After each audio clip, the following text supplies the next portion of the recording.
In this tutorial, we will learn how to edit a file in the Plesk file manager. This tutorial assumes you already know how to log into Plesk.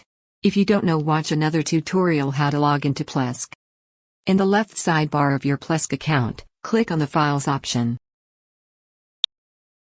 On the left side of this interface, there is a list of directories. Click to open the HTTP docs directory. On the right side of each file, there is a menu icon. Go and click on the menu icon of the file you wish to edit.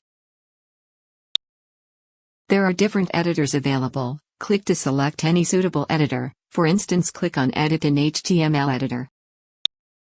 Make the required changes in the file, and once it is ready, click OK.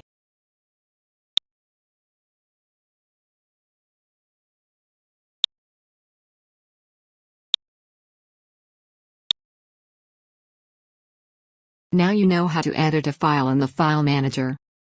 Thank you for watching.